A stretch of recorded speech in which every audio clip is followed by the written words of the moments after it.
The gentle hum of the vacuum cleaner wasn't enough to drown out my thoughts as I moved methodically through the hallway of the Diamond Elite Hotel. My shoulders ached from hours of pushing and pulling the heavy machine across plush carpets, making them pristine again for guests who would barely notice. 6 hours into my 10-hour shift, and I was running on nothing but lukewarm coffee and desperation. "Sophia, room 712 needs immediate attention. VIP guest," crackled Mrs. Reynolds' voice through my walkie-talkie, the static making her sound even more irritated than usual. I sighed, wiping sweat from my forehead with the back of my hand. "On my way," I responded, knowing that arguing would only make things worse.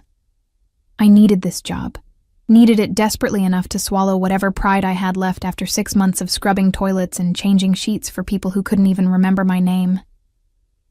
The 7th floor housed the luxury suites, a world I only entered with a cleaning cart and a uniform that itched at the collar.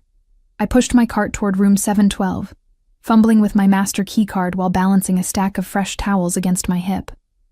The corridor smelled of expensive cologne and polished wood, so different from the bleach and disinfectant scents that clung to my uniform and followed me home each night.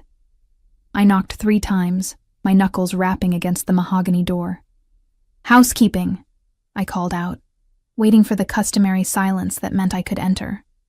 When no response came, I slid the keycard into the slot, watching the light turn green before pushing the door open. The suite was dark, heavy curtains drawn against the afternoon sun, casting the room in shadows that seemed to breathe. Something felt different. The air was thick with tension, like the moment before lightning strikes. I should have noticed the subtle signs: the half-empty whiskey glass on the marble countertop, the laptop open on the dining table, the suit jacket draped over a chair, but exhaustion had dulled my senses. And I wheeled my cart into the suite, flicking on the lights without thinking. That's when I heard it. A sharp intake of breath from the adjoining room, followed by a low murmur of voices that immediately fell silent. My heart leaped into my throat as a man emerged from the bedroom doorway, his silhouette cutting a dark line against the dim lighting behind him. Tall, broad-shouldered, impeccably dressed in a crisp white shirt and dark slacks, he moved with the quiet confidence of someone who owned not just the room, but the entire building, perhaps the entire street.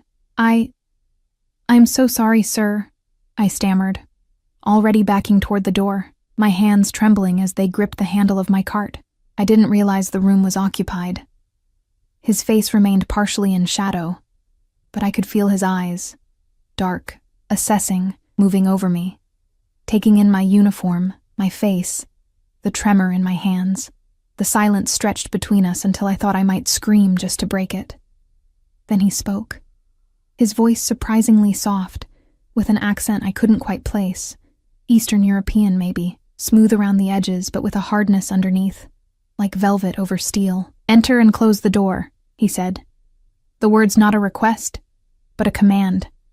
My survival instinct screamed at me to run, to push my cart into the hallway and slam the door behind me. But something in his voice froze me in place. A quiet authority that made disobedience seem impossible. I hesitated, one foot still pointed toward the exit. "Sir, I can come back later. Now." The word hung in the air between us, its single syllable somehow filling the entire room. With shaking hands, I pulled my cart fully into the suite and closed the door behind me, the soft click of the latch sounding like a prison cell locking. The man, still half in shadow, nodded once, then turned and walked toward the panoramic windows, drawing back the curtains to reveal the sprawling city below, glittering in the afternoon sun. "Your name," he said, his back to me, hands clasped behind him as he gazed out at the skyline. "Sophia," I answered, my voice smaller than I wanted it to be. "Sophia Reyes." He turned then, and I saw his face clearly for the first time. Handsome wasn't the right word. His features were too sharp, too severe for mere handsomeness. Strong jaw, straight nose, eyes so dark they seemed to absorb light rather than reflect it. But it was his mouth that caught my attention. Full lips pressed into a thin line that suggested he rarely smiled, and when he did, it might be terrifying to witness. "Sophia," he repeated, as if testing how my name felt on his tongue. "Do you know who I am?" I shook my head, even as my mind raced through possibilities. The way the hotel staff had been on edge all morning, the extra security in the lobby, the whispered conversations that stopped when I entered the break room, it all suddenly made sense. "My name is Alexander Volkov." He said it as if I should recognize it, as if the name itself carried weight. When I showed no reaction, something like amusement flickered across his face. "You truly don't know, do you?" Before I could respond, the bathroom door opened, and another man emerged, shorter, bulkier, with a scar that ran from his temple to his jaw. He took one look at me and reached inside his jacket, his movement fluid and practiced. "Mikhail," Volkov said quietly, raising a hand. "It's fine." Ms. Reyes was just leaving. The man, Mikhail, withdrew his empty hand but kept his eyes on me, unblinking, assessing. I felt the blood drain from my face as realization dawned. The subtle bulge under his jacket wasn't a cell phone. "I should go," I whispered, already backing toward my cart. "Not yet." Volkov moved closer, close enough that I could smell his cologne, something expensive and subtle, like cedar and smoke. "You interrupted something important, Sophia. And now I find myself curious." My heart hammered against my ribs. "About what, sir?" "About you." He circled me slowly, like a predator sizing up prey. "About why you're working as a maid in a luxury hotel when your hands suggest you're educated. Piano lessons, perhaps?" I swallowed hard, unsure how he had noticed the calluses on my fingertips from years of playing. "I need the money," I said simply, honesty spilling out before I could stop it. "My father's medical bills." "Ah," he said, as if I'd confirmed something he already suspected. "Family, the most powerful motivator." He stopped in front of me again, close enough that I had to tilt my head up to meet his gaze. "What would you do for your family, Sophia Reyes?" The question hung between us, loaded with implications I didn't want to consider. Before I could answer, a phone rang. Not the standard ringtone, but a classical piece I vaguely recognized. Volkov extracted a sleek black phone from his pocket, glanced at the screen, and answered in a language I didn't understand, his voice dropping to a low murmur. While he spoke, Mikhail moved to stand by the door, effectively blocking my exit. I stood frozen, clutching my cart handle like a lifeline, my mind racing through scenarios, each one worse than the last. Whatever I had walked into was dangerous. I could feel it in the air, in the way these men moved, in the careful way Volkov chose his words, even in a language I couldn't understand. When he ended the call, Volkov turned back to me, his expression unreadable. "It seems we have a problem," he said, sliding the phone back into his pocket. "You've seen something you shouldn't have." I blinked, confused. "I haven't seen anything." "The laptop," he interrupted, gesturing to the open computer on the dining table. "The papers beside it. The men who were here before you entered." Only then did I notice the leather briefcase on the floor beside the table, papers spread out, some with what looked like blueprints or floor plans. My stomach dropped as I realized what this might mean. "I didn't look at anything," I said quickly, panic rising in my throat. "I swear, I just came in to clean." "I believe you," Volkov said, surprising me. "But belief isn't the issue here.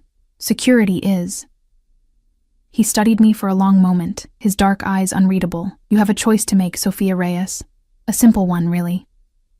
Mikhail shifted his weight, the floorboard creaking beneath him, and I flinched at the sound. "Work for me," Volkov said, the offer hanging in the air between us like smoke. "Exclusively. Double whatever this hotel pays you, plus expenses." I stared at him, certain I had misheard. "Work? For you? Doing what?" His lips curved into something that wasn't quite a smile. "Exactly what you're doing now. Cleaning, maintaining my private residences. The difference is you'll work only for me, and you'll be well compensated for your discretion."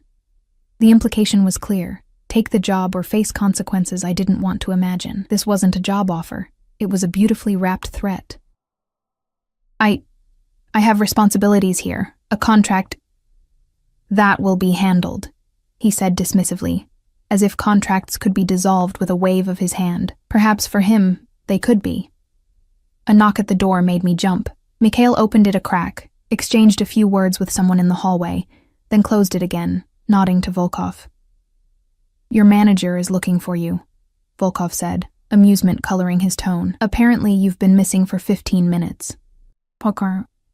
Had it only been 15 minutes? It felt like hours had passed in this darkened suite. Hours spent balancing on a knife's edge between safety and something I couldn't quite name. Think about my offer, Volkov said, moving toward the door.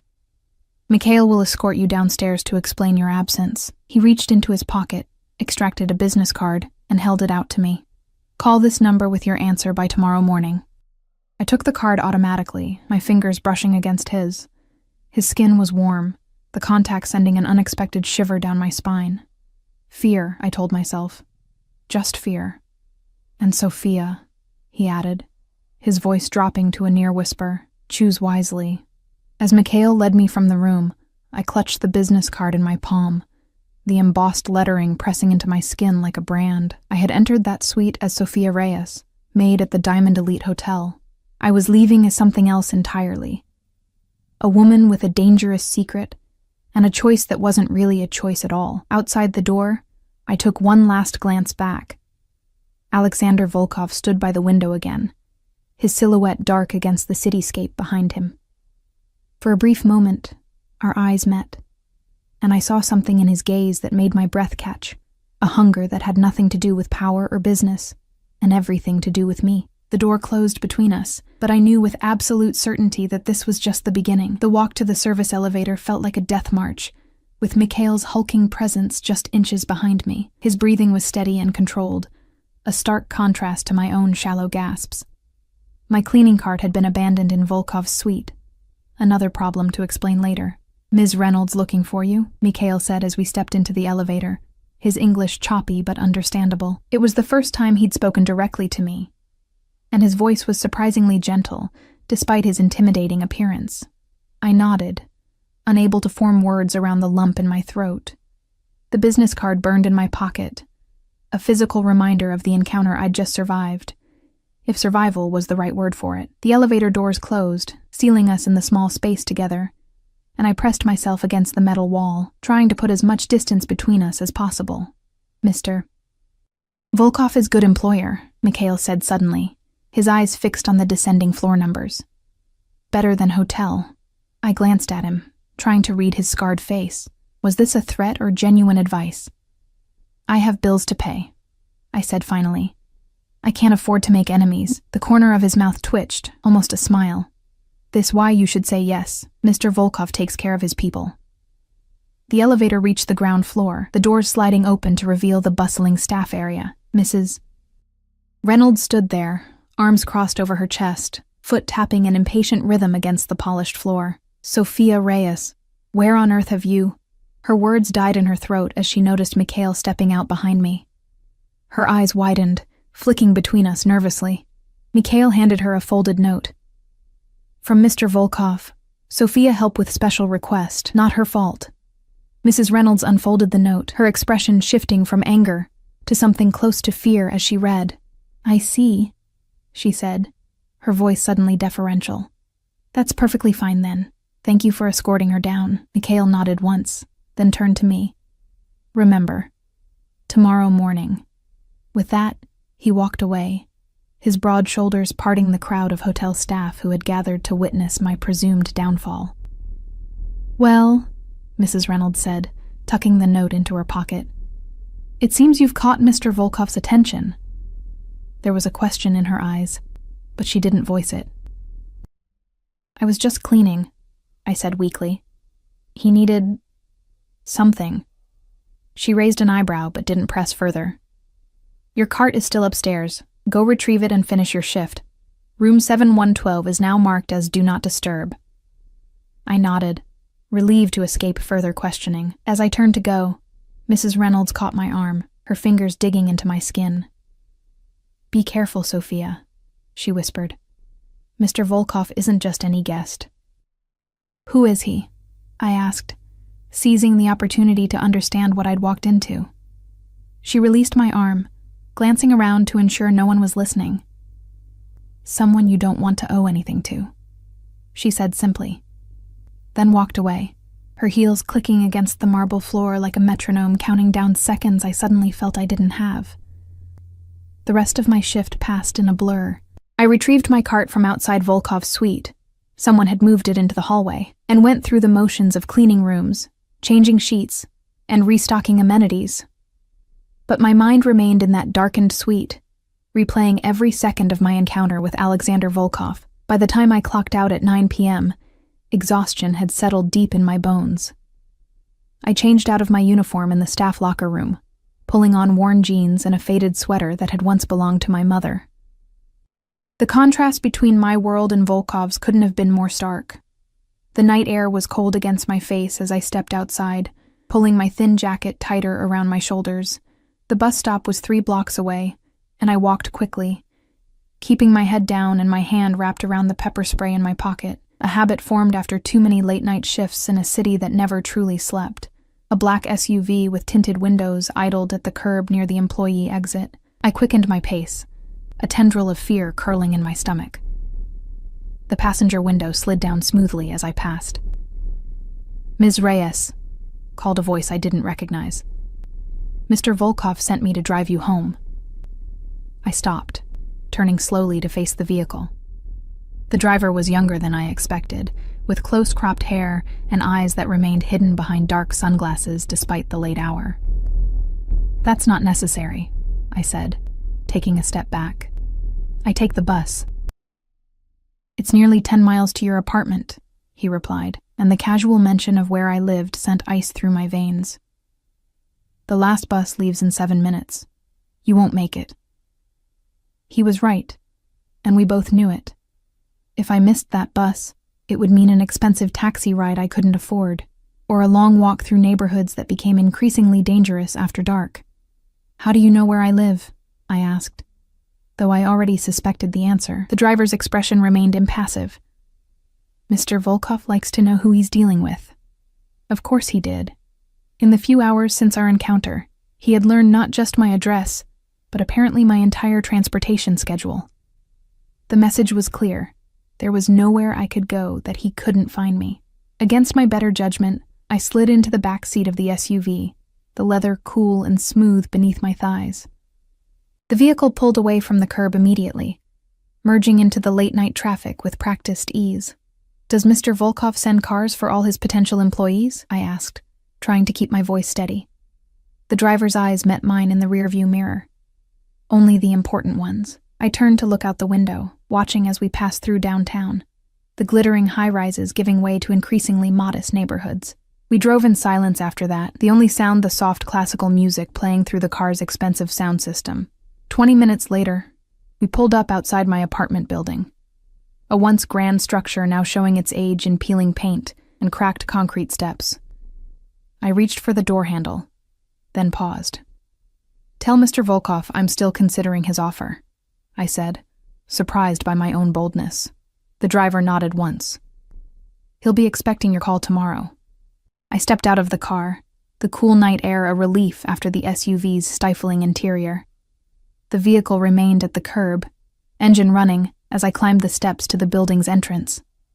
Only after I'd unlocked the door and stepped inside did I hear it pull away. My apartment was dark and silent, a stark contrast to the chaos in my mind. I flipped on the lights, revealing the small living room with its secondhand furniture and the kitchenette with dishes still piled in the sink from breakfast. Home, though it hardly felt like it sometimes. I dropped my keys on the counter and pulled Volkov's business card from my pocket, staring at the embossed black lettering, Alexander Volkov, followed by a phone number. No company name, no title, no address. Just a name and a way to reach him. As if that was all that mattered in the world. My phone buzzed with an incoming text making me jump. It was from my father. "How was work today, mija? Don't forget your old man has his appointment tomorrow at 2. Love you." Reality came crashing back. My father's medical bills, the mounting debt, the second job I'd taken at a cafe on weekends just to make ends meet. And now, an offer that could solve everything, or destroy what little stability I had left. I texted back. "Work was fine. I'll pick you up at 1:30. Love you too." Setting my phone down, I moved to the window, pulling back the curtain to peer at the street below.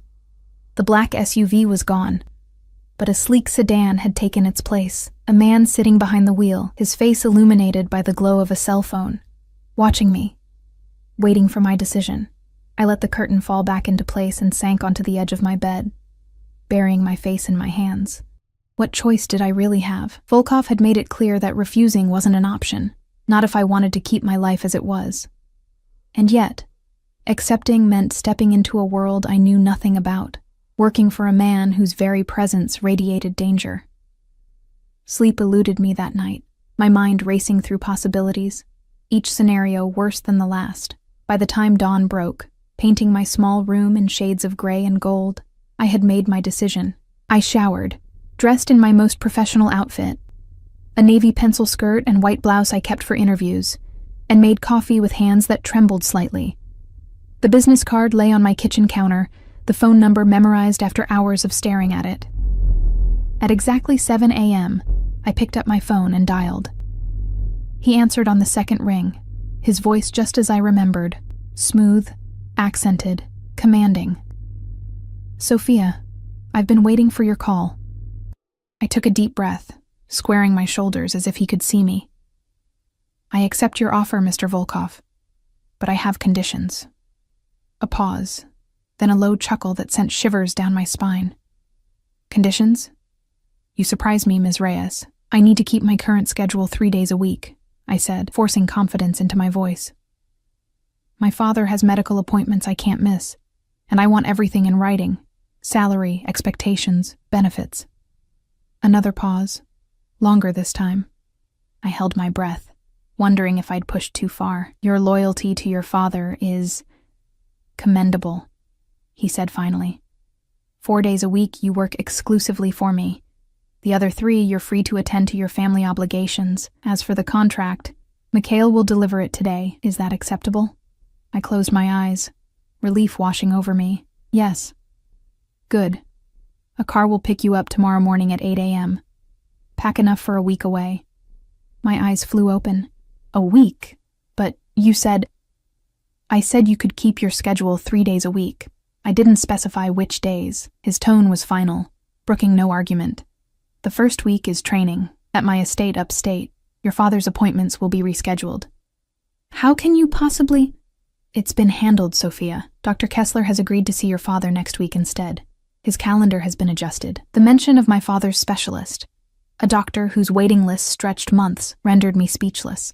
In the space of a day, Volkov had not only learned where I lived, but had managed to rearrange my father's medical care. "Why me?" I asked, the question that had burned in my mind since yesterday finally spilling out. "Why go to all this trouble for a maid?" Silence stretched across the line, so complete that I wondered if he'd hung up. Then his voice returned, lower, almost intimate. "Let's just say you caught my attention, Sophia. Not many people do." Before I could press further, he continued. "Mikhail will deliver the contract by noon. Review it carefully. I'll see you tomorrow." The line went dead, leaving me standing in my kitchen, phone still pressed to my ear, heart racing with a mixture of fear and something else I didn't want to name. True to his word, Mikhail appeared at my door at exactly noon, a sleek leather portfolio tucked under his arm. I'd spent the morning pacing my apartment, alternating between second-guessing my decision and trying to explain to my father why I'd suddenly taken a new job. "It pays better, Papa," I'd told him over the phone, "and they're offering benefits, health insurance that would cover more of your treatments." "What kind of job changes so quickly?" he'd asked, suspicion coloring his voice. My father might be ill, but his mind remained sharp. "Yesterday you were cleaning hotel rooms." "It's a private position," I said, the half-truth bitter on my tongue. "For a wealthy client who stayed at the hotel. He needs a household manager." The lie came easily, disturbingly so. When Mikhail knocked, I jumped, nearly dropping the mug of cold coffee I'd been clutching for the past hour. I opened the door to find him filling the frame, his scarred face impassive as ever. "Contract," he said simply, holding out the portfolio. I took it, surprised by its weight. "Thank you." He didn't leave, just stood there expectantly. I realized he was waiting to take the signed contract back with him. "I need time to read it," I said, clutching the portfolio to my chest. "Mr. Volkov say you smart woman. Read fast." A hint of a smile touched his lips, gone so quickly I might have imagined it. I hesitated, then stepped back. "Would you like to come in? This might take a while." Mikhail entered my small apartment, his bulk making the space seem even smaller. He glanced around, taking in the worn furniture, the family photos on the wall, the medical bills stacked neatly on the coffee table. His expression gave nothing away, but I felt exposed, vulnerable, as if he was cataloging every detail of my life to report back to his employer. "Coffee?" I offered, desperate to break the awkward silence. He nodded, and I busied myself in the kitchenette, grateful for the distraction. When I returned with a steaming mug, Mikhail had settled onto my sofa, looking incongruously large against the faded cushions. "Thank you," he said, accepting the coffee with surprisingly gentle hands. I noticed a tattoo peeking from beneath his cuff, intricate lines disappearing up his wrist. I sat across from him and opened the portfolio.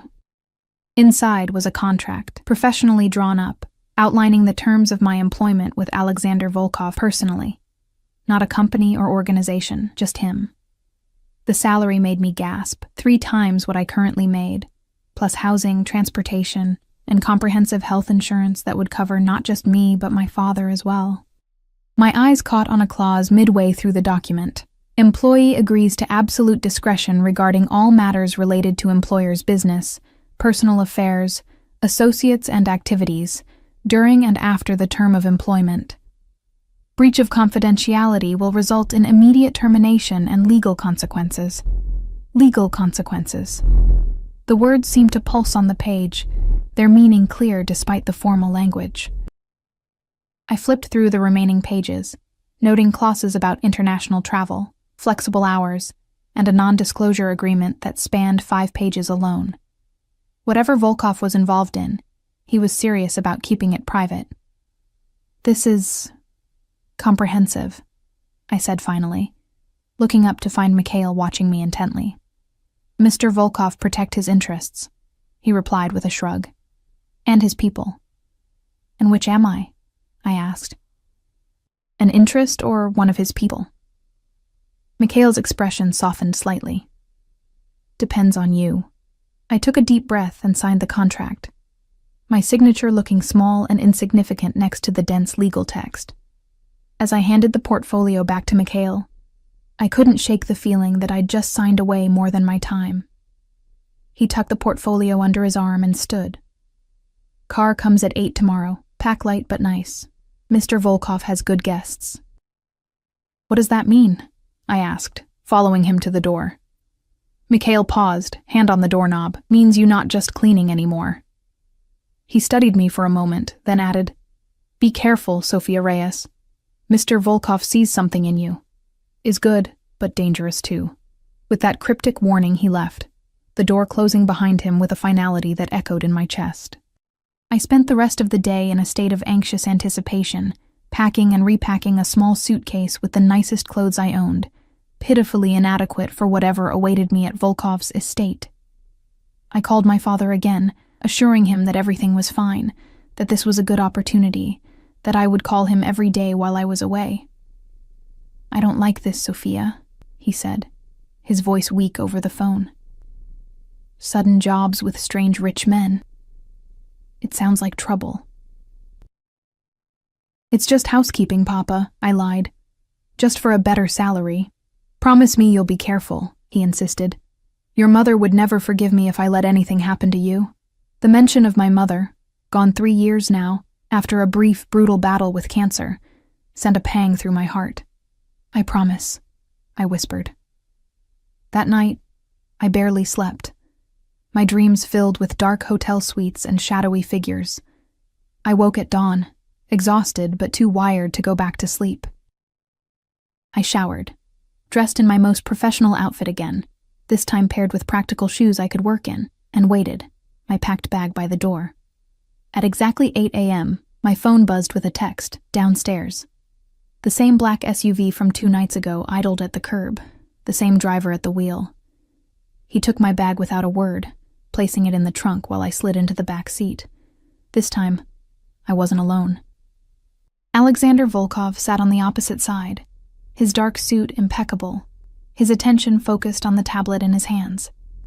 He didn't look up as I entered, just said, "Good morning, Sophia," as if this was a normal commute, a normal job, a normal life.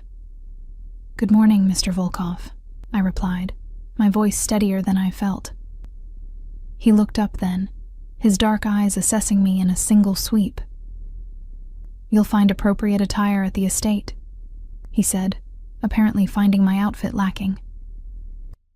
"Daniel will have your measurements." I bristled at the presumption. "My clothes are fine for housekeeping." A flicker of amusement crossed his face. "Is that what you think you'll be doing? Simply housekeeping?" The question hung between us as the car pulled away from the curb, merging into the morning traffic. I gripped the edge of the seat, suddenly unsure of what exactly I had agreed to. "Your contract specified household management," he continued, setting his tablet aside. "That includes overseeing staff, coordinating events, and occasionally acting as hostess when I entertain. Hardly just housekeeping. Hostess." The word sent a chill down my spine. "I didn't read the fine print? I thought you might be more careful, Sophia." He leaned forward slightly, his cologne, that same subtle scent of cedar and smoke, enveloping me. "Don't worry. Your virtue is not part of our agreement. Your intelligence, your discretion, and your apparent ability to adapt quickly. Those are what interest me." I swallowed hard, heat rising to my cheeks at the implication. "Why me?" I asked again, the question that had haunted me since our first meeting. "You could hire anyone with actual experience for this role." Volkov studied me for a long moment, his expression unreadable.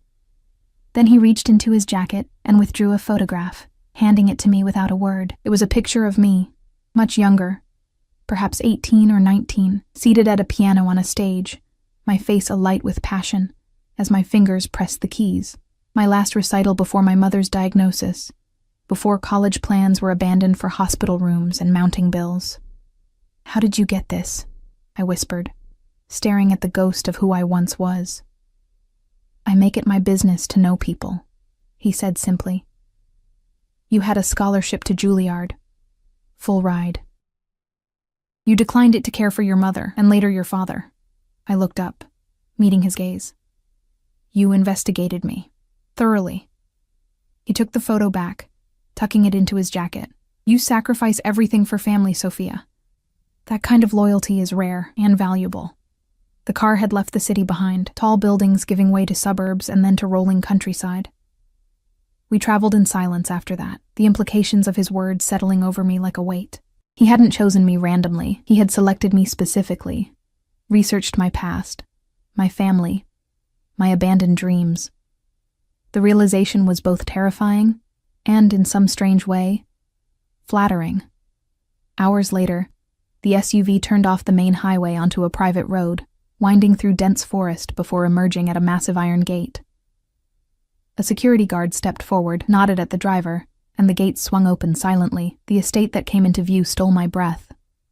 Estate was too modest a term for what was essentially a modern castle, a sprawling stone mansion with floor-to-ceiling windows that caught the midday sun, surrounded by manicured gardens, and what looked like several smaller guest houses scattered across the vast property. "Welcome to Volkov Estate," Alexander said, watching my reaction with those dark, assessing eyes. "You're home for the next week, and 3 days a week after that." The SUV pulled up to the main entrance, where a line of staff stood waiting. A butler, several maids, a chef in whites, and a severe-looking woman in a crisp pantsuit. "Mrs. Petrov runs the household," Volkov explained as the driver opened my door. "You'll work directly under her until you learn the routines. After that, you'll report only to me." I stepped out of the car on shaky legs, overwhelmed by the grandeur before me and the impossible task ahead. Playing hostess for a man like Volkov? Overseeing a staff that clearly had more experience than I did? It was madness. As if reading my thoughts, Volkov placed a hand on the small of my back, guiding me forward. "You'll adapt, Sophia," he said, his voice low enough that only I could hear. "People like us always do. People like us." As if we had anything in common beyond the accident of our meeting. "Mrs. Petrov stepped forward, her gray hair pulled back in a tight bun, her expression making it clear she found me lacking. Ms. Reyes, she said with a slight accent similar to Volkov's. We've been expecting you. Behind her, the staff regarded me with varying degrees of curiosity and suspicion. I stood straighter, determined not to show fear, even as my heart raced with uncertainty. Mr. Volkov has guests arriving at 7, Mrs. Petrov continued. You'll observe tonight, assist tomorrow. Come, I'll show you to your quarters.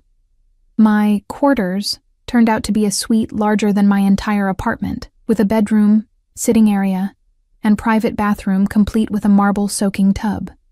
Floor-to-ceiling windows overlooked a secluded garden, autumn leaves creating a tapestry of red and gold against the emerald lawn. This is too much, I said as Mrs. Petrov showed me around. She gave me a look that suggested I was already testing her patience. Mr. Volkov insists his senior staff be accommodated properly. Your wardrobe is here. She opened double doors to reveal a walk-in closet already filled with clothing. Dresses, blouses, slacks, all in my size, the tags still attached. Daniel will see you at 3 for final fittings. I don't understand, I said, fingering the sleeve of a silk blouse that probably cost more than a month's rent. I'm just managing the household. Why do I need all this? Mrs. Petrov's thin lips pressed together. Mr. Volkov entertains important people. Business associates, political figures, celebrities. As his household manager, you represent him. Your appearance matters. She checked her watch. Lunch is at 1 in the staff dining room. I'll send someone to escort you. After that, I'll give you a tour of the property. With that, she left, closing the door behind her with a soft click. I sank onto the edge of the bed, running my hands over the plush duvet. What had I gotten myself into? I unpacked my meager belongings, hanging my clothes in a corner of the massive closet where they looked shabby and out of place next to the designer labels. In the bathroom, I found toiletries arranged in neat rows.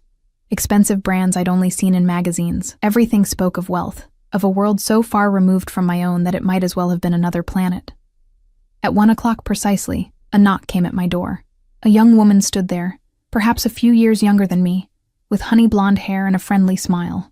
Hi, I'm Lily, she said, extending her hand. Mrs. Petrov sent me to show you to lunch. I shook her hand, relieved to see a friendly face. Sophia, thanks for coming to get me. This place is like a maze. You'll get used to it, she said, as we walked down a wide corridor lined with artwork I suspected might be original masterpieces. I've been here 6 months, and I only got lost twice last week. She laughed, the sound bright and genuine. I found myself smiling in response. What do you do here? I asked. I'm one of the housekeepers, she replied. I mainly handle the guest wing and help with events. You're the new household manager, right? Everyone's talking about you. I felt heat rise to my cheeks. What are they saying? Lily glanced at me sideways. Just that it's unusual for Mr. Volkov to hire someone with no experience for such an important position. Usually Mrs. Petrov handles everything. I don't think she's happy about me being here, I admitted. Mrs. Petrov isn't happy about anything, Lily whispered conspiratorially as we descended a grand staircase. But she's been here forever and runs everything like clockwork. Learn from her and you'll be fine. We reached the staff dining room, a surprisingly comfortable space with a long oak table and walls painted a warm yellow. Several staff members were already seated, conversation dying as we entered. Everyone, this is Sophia, the new household manager, Lily announced, guiding me to an empty chair. Nods and murmured greetings followed, some genuinely welcoming, others coolly polite. I recognized the chef from earlier, a middle-aged man with laugh lines around his eyes who introduced himself as Anton. Welcome to the madhouse, he said with a wink. Don't let this lot intimidate you. They're all bark, no bite. Lunch was a simple but delicious affair. Roasted chicken, fresh vegetables, and crusty bread that Anton proudly announced he had baked that morning. The conversation flowed around me, staff discussing preparations for the evening's dinner party. I listened carefully, trying to absorb as much as possible.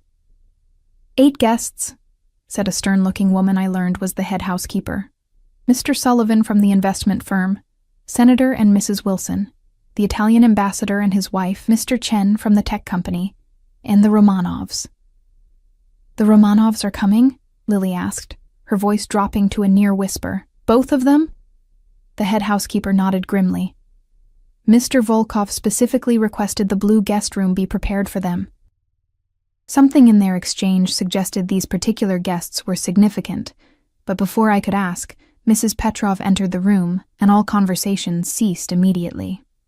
"Sophia, it's time for your tour," she announced. "The rest of you should be at your stations. Guests arrive in less than 6 hours." I followed Mrs. Petrov through the mansion, trying to commit the layout to memory as she pointed out rooms, explained protocols, and rattled off a dizzying array of duties I would eventually be responsible for. The scale of the operation was overwhelming. The main house alone had 22 rooms, including a formal dining room that could seat 30, a ballroom, a library filled with rare books, and Volkov's private wing, which was strictly off-limits. "Mr. Volkov values his privacy above all else," Mrs. Petrov said sharply when I asked about the wing. "You will never enter unless specifically invited." By the time we finished the tour, my head was spinning with information. Mrs. Petrov led me to a small office adjacent to the kitchen, where a computer and stacks of binders awaited. These contain everything you need to know: staff schedules, vendor contacts, guest preferences, security protocols. She tapped the tallest stack. "Memorize them." I stared at the mountain of information in dismay. "All of this?" Her thin smile held no warmth. "Mr. Volkov has inexplicably placed his trust in you, Ms. Reyes. I suggest you don't disappoint him." She checked her watch again. "Daniel is waiting for your fitting. After that, you'll observe tonight's dinner service with me."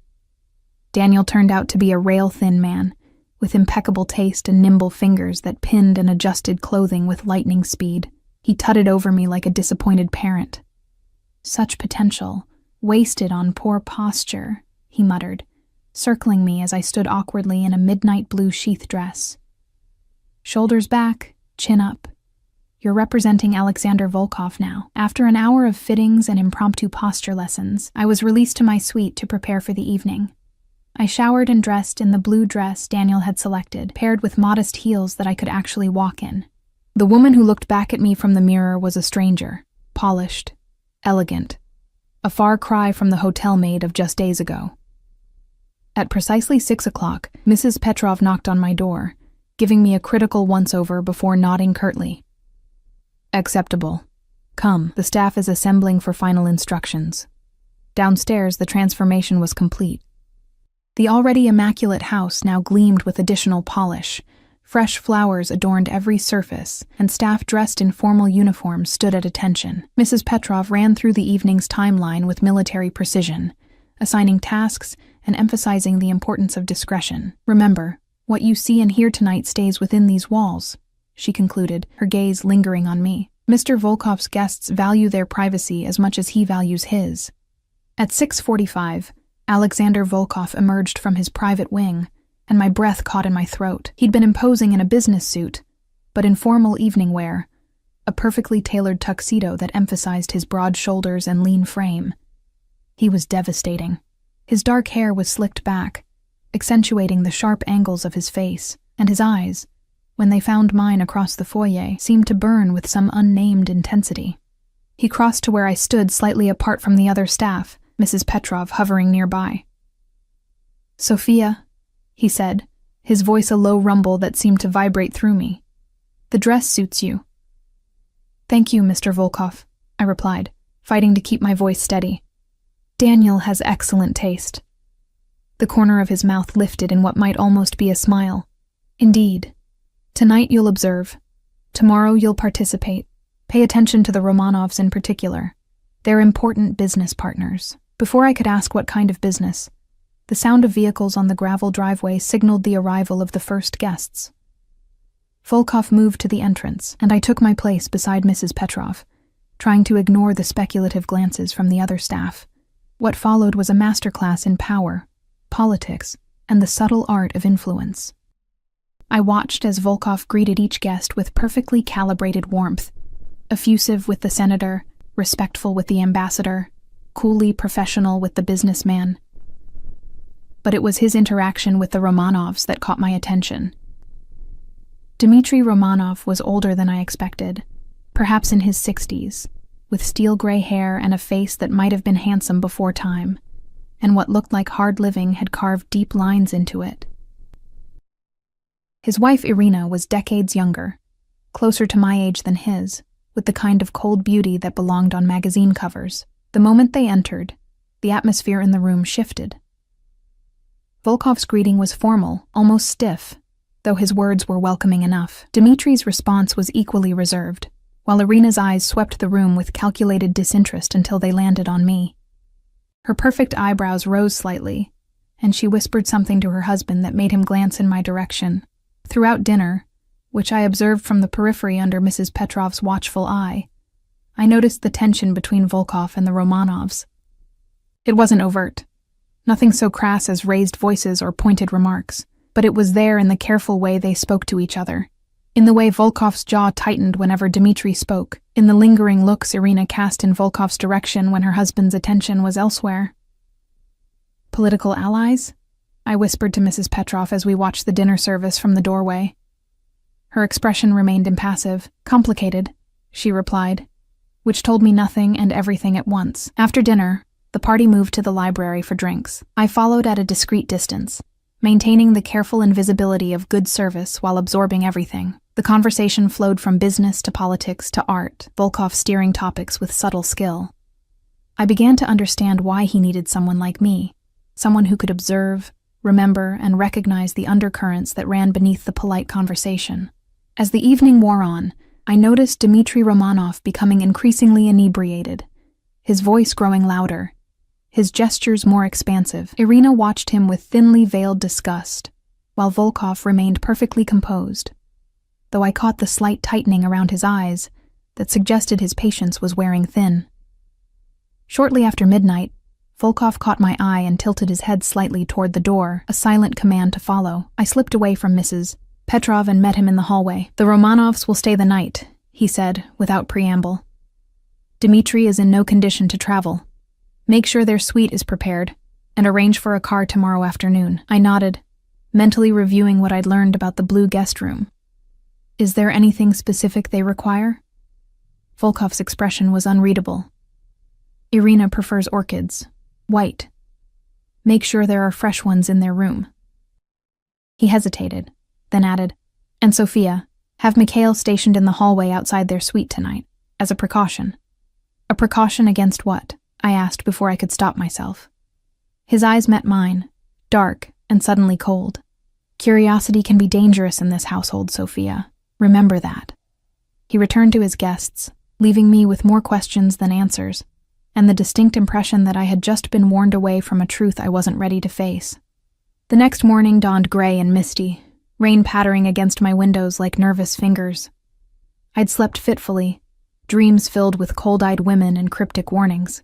At precisely 6, a soft knock announced the arrival of my wake-up call, a maid bearing a silver tray with coffee and a note written in a bold, slashing hand. "Breakfast in my study, 7 a.m., AV." I dressed carefully in one of the outfits Daniel had selected, a charcoal pencil skirt and cream silk blouse that felt like wearing liquid against my skin.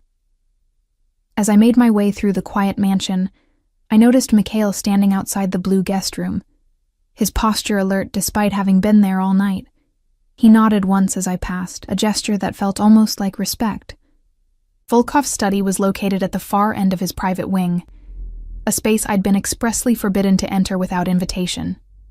I hesitated at the threshold, suddenly aware that crossing it would represent another boundary blurred, another step deeper into whatever web Alexander Volkov was weaving around me. I knocked softly. "Enter," came his voice from within. The study was everything I expected and nothing I imagined. Walls lined with books in multiple languages, a massive desk of polished walnut, windows overlooking the mist-shrouded gardens. What surprised me was its warmth, the lived-in feeling of a space that was actually used rather than merely showcased. Volkov sat behind the desk, already immaculately dressed in a charcoal suit despite the early hour. He motioned to a chair across from him where a breakfast spread waited, pastries, fruit, more coffee. "Did you sleep well?" he asked, closing the laptop before him. "Well enough," I replied, taking the seat he indicated. "The Romanovs?" "Still asleep." He studied me over the rim of his coffee cup. "What did you observe last night, Sophia?" I hesitated, selecting a strawberry to buy time. The guests seemed to be a mix of business and political connections. The senator is clearly hoping for your support, financial or otherwise. Mr. Sullivan and Mr. Chen appeared to be discussing some kind of merger or acquisition. Volkov nodded, his expression giving nothing away. "And the Romanovs?" I met his gaze steadily. "There's history there. Not entirely pleasant. Dmitri resents you for something, while his wife—" I trailed off, unsure how to delicately phrase my observation. "While his wife?" Volkov prompted, a dangerous edge to his voice. "Seems to have personal interest in you," I finished, "one I suspect her husband is aware of and doesn't appreciate." Volkov's expression remained neutral, but something flickered in his eyes. Approval, perhaps. "Very good. What else?" "You're cultivating political influence, building a coalition of some kind. The dinner wasn't just social, it was strategic." I took a sip of coffee, finding courage in the bitter warmth. "What I don't understand is why you need me to see it." He leaned back in his chair, regarding me thoughtfully. "People underestimate the value of careful observation, Sophia. The ability to read a room, to see beneath the surface of polite conversation. It's a rare skill." He gestured to the mansion around us. "I have staff to clean, to cook, to manage schedules. What I need is someone who sees what I see. Someone loyal." "To help you with your business," I said carefully. His smile was sharp. "My business is complicated." "Illegal?" The word hung between us, dangerous and electric. "Not everything I do falls neatly into categories of legal and illegal." He rose, moving to the window with predatory grace. "The world isn't black and white, Sophia. There are shades of gray where the real power lies." I set down my coffee cup. "Why me?" I asked, for what felt like the 100th time. "You have all this. Power, influence, wealth. Why pull a hotel maid into your world?" He turned to face me, backlit by the misty morning light. "Because you walked into my suite when no one else would have dared. Because you stood your ground when most would have crumbled. Because despite everything life has thrown at you, your mother's death, your father's illness, the dreams you abandoned, you've survived. Adapted." His eyes locked with mine. "People like us recognize each other, Sophia." Before I could respond, a sharp knock came at the door, and Mikhail entered without waiting for permission. A breach of protocol that immediately set my nerves on edge. "They're gone," he said without preamble. Volkov's expression hardened. "What do you mean, gone?" "The Romanovs, left before dawn, took something from your office." Volkov moved with startling speed, crossing to a painting on the far wall. He swung it aside, revealing a small safe. His fingers flew over the keypad, and the door swung open. Whatever he expected to find was missing, judging by the curse that escaped him. A harsh sound in a language I didn't understand but recognized as profoundly vulgar. "The flash drive," he said, voice dangerously soft. "Find them. Now." Mikhail nodded once and left, already pulling a phone from his pocket. Volkov turned to me, his face transformed by cold fury. "It seems your observation about the Romanovs was more accurate than you knew." Dmitri's drunkenness was an act, a distraction while his wife did the real work. "What was on the drive?" I asked, my voice steadier than I felt. "Information. The kind that could destroy people, powerful people who pay very well for my discretion." His eyes narrowed. "This is your first test, Sophia. What happens next will determine your future in this household." My heart raced. "What do you want me to do? Tell me everything you noticed about Irina Romanov last night. Every detail, no matter how small." I closed my eyes, calling up the mental image of the cold-eyed beauty. Designer dress. Valentino, I think. Recent collection. She wore minimal jewelry except for a large diamond ring and a thin gold chain around her neck. I opened my eyes. The chain had something attached to it. A pendant or charm that she kept touching whenever she spoke to you. Volkov nodded, encouraging me to continue. She drank sparingly, 1 glass of wine with dinner, a half glass of brandy after. She excused herself twice during the evening. Once before dessert, once during drinks in the library. I frowned, remembering. The second time, she was gone longer. 15 minutes, maybe 20. Where did she go? Volkov pressed. I assumed the restroom, but I hesitated. Mrs. Petrov sent me to check on the kitchen at that point. I wasn't watching. Volkov paced the study, energy radiating from him like heat. She knows the layout of this house. She's been here before, many times. He glanced at me sharply. Years ago, Irina and I were involved before her marriage to Dmitri. She knows my habits, my security protocols. The revelation shouldn't have surprised me.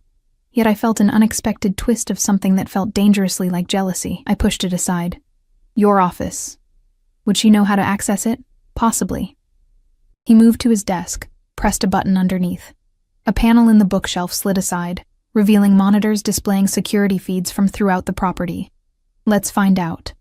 For the next hour, we reviewed footage from the previous night, tracking Irina's movements through the mansion. Her second absence from the library was telling. She hadn't gone to the restroom but had slipped upstairs, moving with practiced ease through corridors and past security measures. There, Volkov said, pointing to a feed showing Irina emerging from a room I recognized as his private office. 4:37 a.m. Dmitri created a disturbance in their suite to distract Mikhail while she retrieved whatever she had hidden there earlier. His phone rang, and he answered with a terse, "Report." I watched his expression shift as he listened, cold calculation replacing anger. Understood. Proceed as planned. He ended the call, turning to me. They've been located. A private airfield 30 miles north. The plane is being delayed with mechanical issues while my people move into position. A chill ran down my spine. What will happen to them? Volkov's expression was unreadable. That depends on what you think should happen, Sophia. I blinked, caught off guard. Me? Why would my opinion matter? Because I'm curious about your moral compass. He moved closer, his proximity making it hard to think clearly. Dmitri Romanov is not an innocent man. He's responsible for trafficking operations across 3 countries, laundering money through charities meant to help children. Irina is his willing accomplice. They've stolen information that, in the wrong hands, could compromise people who trust me to protect them. His eyes locked with mine. What would you have me do? I swallowed hard. Is this what you do? Collect secrets and sell protection? Information is power, he said simply. I provide security to those who need it. Leverage against those who deserve it. The world runs on secrets, Sophia. I merely ensure they flow in the right direction. And the Romanovs are attempting to blackmail me, to force my cooperation in their more unsavory ventures. I took a deep breath. There must be a way to retrieve what they stole without bloodshed. Something like approval flickered in his eyes. Compassion, even for enemies. Interesting. He returned to his desk, pressed another button on his phone. Mikhail, change of plans. Retrieval only, no permanent solutions. Relief washed over me, though I wasn't entirely sure why. These people were criminals, Volkov included. I had no illusions about that, and yet the thought of having their deaths on my conscience was unbearable. Thank you, I said quietly. Volkov studied me, head tilted slightly. Don't thank me yet, Sophia. The day is young, and your real test is just beginning. Over the next few hours, I witnessed firsthand the scope of Volkov's operation. His estate wasn't merely a home, but the nerve center of a vast network. Staff I had assumed were merely household employees revealed themselves as operatives with specialized skills. Lily, the friendly housekeeper, turned out to be a computer expert who could hack into any system. Anton, the jovial chef, was an ex-military strategist who coordinated field teams with terrifying efficiency. And at the center of it all was Alexander Volkov, orchestrating every move with the precision of a chess master. I watched him work, issuing commands, analyzing information as it came in, 3 steps ahead of everyone else in the room. It was terrifying and, God help me, fascinating. By mid-afternoon, word came that the flash drive had been recovered. The Romanovs had been allowed to leave, shaken but unharmed, with a clear understanding that any further attempts would be met with less mercy. They'll go to ground for a while, Volkov said as the room cleared, leaving us alone again. When they resurface, it will be with a different approach. I sank into a chair, emotionally and physically exhausted. Is this what my job will be, helping you manage this? He approached slowly, coming to stand before me. This is who I am, Sophia, what I do. The question is whether you can accept it, accept me as I am.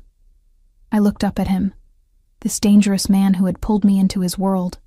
Why does it matter what I think? You could have anyone. Not anyone, he said softly. Someone loyal, someone intelligent, someone who sees me clearly and doesn't flinch. His hand reached out, fingers brushing my cheek with surprising gentleness. Someone like you.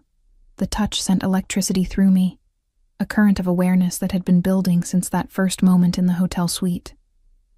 I should have been repulsed, should have recoiled from this man and everything he represented. Instead, I found myself leaning into his touch, drawn to the darkness and light that seemed to war within him.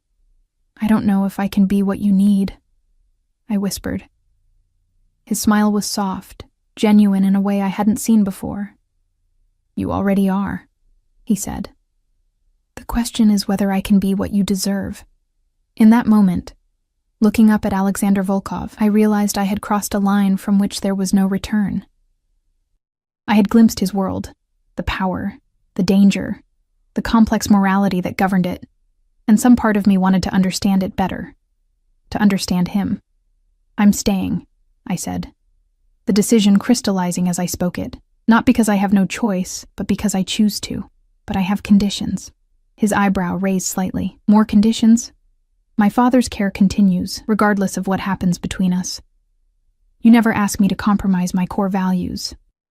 And you tell me the truth, always, even when it's ugly. He considered this, then nodded once. Accepted.